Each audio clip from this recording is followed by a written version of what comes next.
Oh, look, there's your friend, the pony. There's your friend. So they're kind of friends, guys. I think the pony thinks he's a horse, and Kevin thinks he's maybe a dog. I don't know what's going on. Hey guys, so it's time for your long-awaited update on Kevin. So Kevin's been doing very well. He's a very sweet puppy. He's exactly what we thought he was going to be when we first got him. You know, he's your typical livestock guardian, doesn't really know how to deal with all the emotions he's feeling as a young puppy, and he just needs, you know, that guidance that a lot of these dogs are missing. Just, hey, this is what you should do, this is what you shouldn't do, and you know, it's going very well. So I'm almost done what I want to do with him. You know, the training's gone well. He's very good with me. I think what's left for us to do after this is to actually get him out into public and, you know, kind of get him under control in public, because, you know, he's really good here now. He's good with all the staff that we have here and everything else. You know, once he knows you, he likes you. It's just him learning to deal with people he doesn't know, right? If he doesn't know you, that's when he'll, you know, especially if he's behind a fence or he's, you know, in close proximity, he might decide to do something about that. And that's very normal for the breed, right? They're designed to be hyper suspicious, which we've already covered. I'm not going to get into it again. So, well, it's okay for the breed to be like that. We do need to have some control over the predispositions of the dog. Just because he's predisposed to be like that doesn't mean we can say, okay, fine, you're just allowed to act like that all the time. No, there is context. So even if he doesn't maybe love somebody, it's still not okay for him to be reactive. So a couple things that we know with Kevin, he's generally good with most women that he meets, and he's good around kids. Like, he doesn't seem to have any problem with little kids. So that's all good.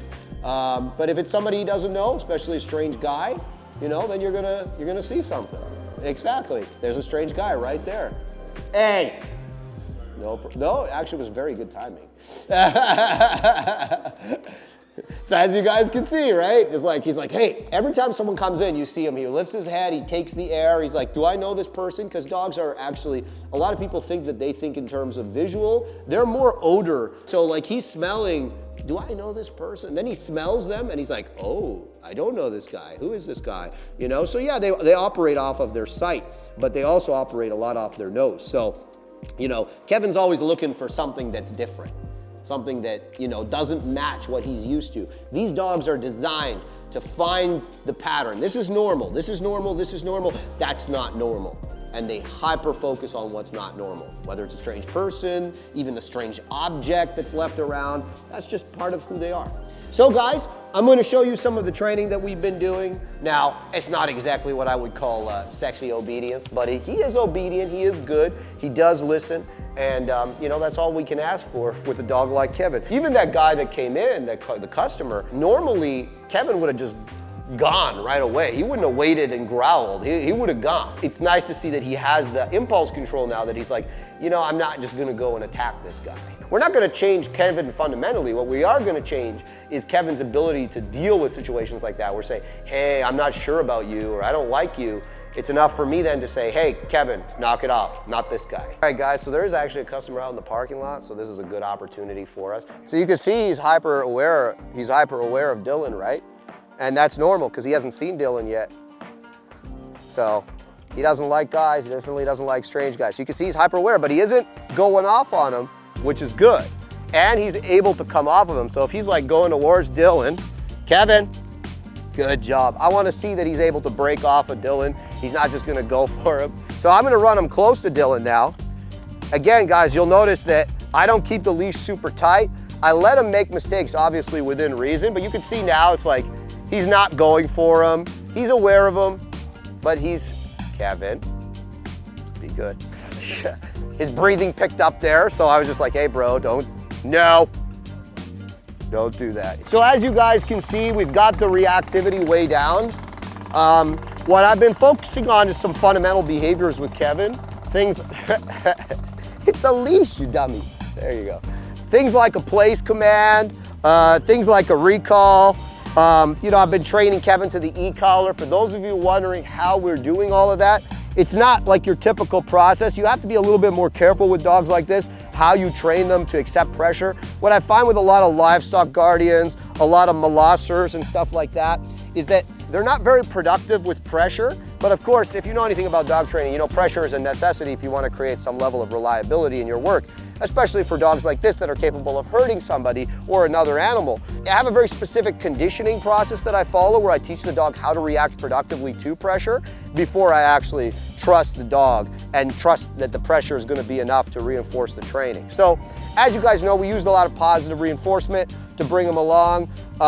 So what I'm going to do now, guys, I'm going to run him through some of the things that he does know.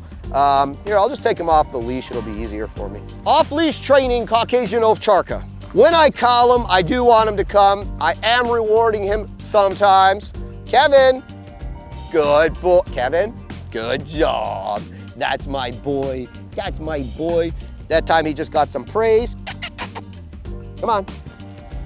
Good job. I just take him around. He's able to roam. He's able to kind of do whatever he wants to do as long as he listens to me when I call him. As I found, Kevin's not huge on toys. No great surprise. I got you.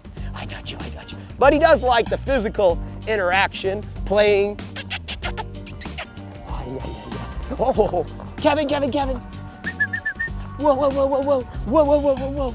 Oh, he likes that kind of puppy play stuff. So I can play with Kevin just by moving around and kind of playing a little bit of touch butt with him. He loves that. So I will do that. A lot of people think that play has to always be with an object. It doesn't. Play can just be with the handler. So we're gonna work a little bit on some of the healing that we've been working on. Come on, Kevin. Good boy. Are you up? Come on. Good boy, Kevin. Good boy. And I'm just teaching him to stay on my left side. Yes, good job. Good. And I'm teaching him to stay with me here. Come on, Kevin. Wow. Good healing, Kevin. Very sexy healing. Look at that. Look at that. Yeah. Oh, wow. Kevin's with me. Yeah. Very good work, Kevin. All right. He's got it down. Stay down. All the way. One thing I noticed with these big dogs is they really don't like changing. So if they're in a stand, they do not like to lie down. If they're in a down, they do not like to get up. If they're in a sit, they don't like to get up. You know, so I try to not put that much on them. A lighter dog, I like to make them do a lot of positions. But generally with the bigger dogs, I think it's just because they're so big and heavy. So I'm always cognizant of the pressure on their joints, especially on hot days like today. So I don't want to push the dog so hard and make training a physical, grueling grind for them, especially more lazy type dogs like this. So, you know, I've just taught him, hey man, you got to hold the position until you've been given permission to break, right? And then when I give him the break signal, sometimes he doesn't even want to break, to be honest with you. Once I taught him the concept of stay, he's like, you know what, I kind of like this. I don't think I ever want to get up anymore. So I'm gonna break him out here. Let's see if he wants to get up. Break! Come on, Kevin. Oh, wow. You can tell he still has some energy. He is down to get up. And guys, I want you to note too, Dan, who holds the camera, Kevin does not know Dan other than as the guy who occasionally holds the camera at a distance. And as you guys saw through the gate, Kevin was not a fan of Dan, but you can see here, like, look, I wouldn't recommend Dan try to touch him, but he is not going after Dan. He has no problem with that. And just so you guys know, camera guys, they have to stand in really kind of like sketchy positions. So they will set a lot of dogs up. But as you can see, you know, Kevin's good. Let's take Kevin to see the horses. Come on, Kevin. And guys, Kevin's like this. He's just with you, you know. He's generally pretty good with his recalls. Like, I don't have to correct him too much. All right. Kevin, come on. Kevin, don't eat horse shit. Come here, Kev. Come on. Come on. Good. Oh, look, there's your friend, the pony.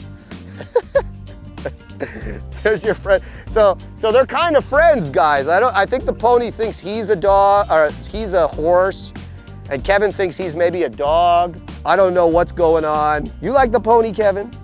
Huh? Oh, he loves the pony. Kevin. Kevin. Kevin. Come here, Kevin. Come on. So, Kevin. Come on. Come on. Finish the recall. Good. Heel. So guys, break. As you can see there, I called Kevin off the pony. Not that he was gonna really do any damage to it other than play with it like a big idiot. But what you can see there is he didn't want to come off the pony. So I put some pressure on him to make him come, e-collar pressure. And as you can see, he did come. So that's kind of what we want. Come on, Kevin. These are the only dogs. I don't want to let Kevin play with other dogs because, to be honest, he's so big.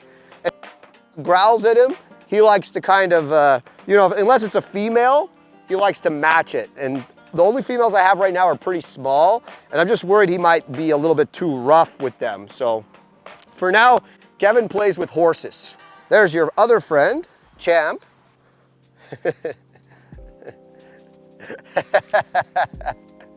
He's not so sure about Champ. Champ's one of the few creatures that Kevin has met that is bigger than him. All right. Okay, guys, we'll do some more obedience with Kevin.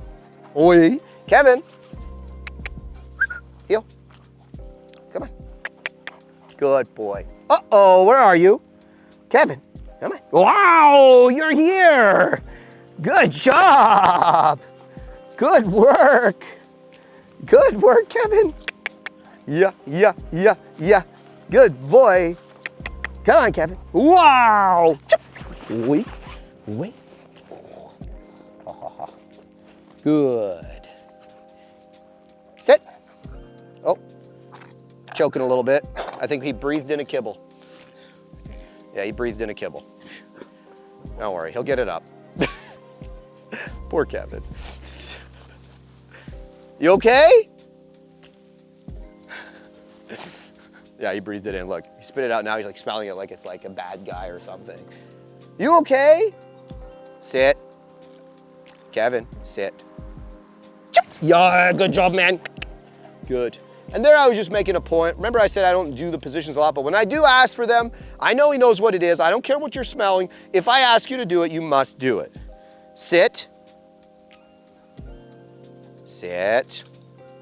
Good. Kevin, break. You can see he went to lie down. It's just, normally I would not allow it, but with Kevin, you know, the kind of dog he is, we're gonna let it go. We're gonna let it go. All right. Come on, Kevin, a little more healing. Come on, heel. Good job, yeah. Good job, Kevin. Come on, Kevin, come here, heel.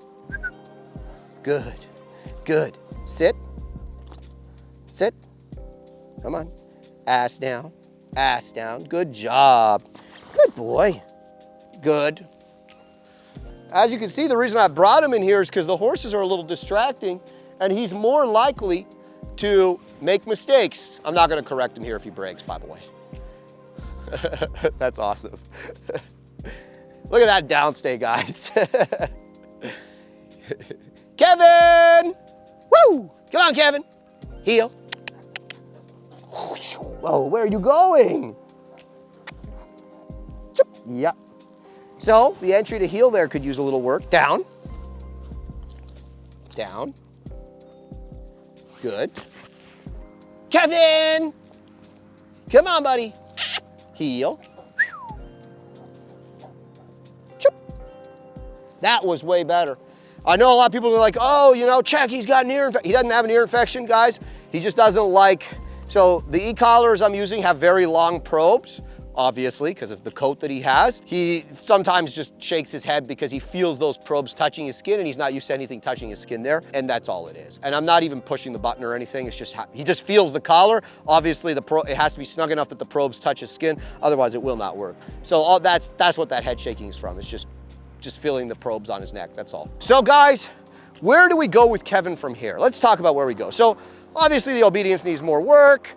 And then I need to take him out in public and really kind of proof him around, you know, people and dogs and stuff and really make sure he's kind of got all that out of his system. But now it's time to start thinking about where does Kevin go from here? What's Kevin's future? I wish we could keep him, but I don't see us keeping him just because we just don't have the time to give him. You know, I think he needs a job. I guess I could just turn him out with my horses and that could be his job. He could probably just live with them just fine. But I don't know if I'm gonna do that. I wouldn't want him to get kicked or anything like that, though I don't think he would, but still. So guys, what we're thinking for Kevin is Kevin's going to get to go and be a state guardian somewhere. If you've got a large property, if you've got a safe fenced-in area, you know, and you don't expect the dog to be a golden retriever with people that are coming to visit, stuff like this, if you guys understand how to deal with a dog like this, Kevin would be a fantastic estate guardian. He will definitely protect the property, and he'll be good with the family once he knows all of them. So I think that's gonna be Kevin's future. We're gonna find him a nice place to go and spend the rest of his years, which are hopefully many. You know, we're really happy that we had the opportunity to work with him. You guys are gonna see more of him. I am gonna take him into town. I am gonna work with him there. Until then, guys, thanks for watching. And if you are interested in Kevin and you're serious and you have a good situation for him, email us and we can talk price. We can talk, you know, the possibility of Kevin coming in and living with you.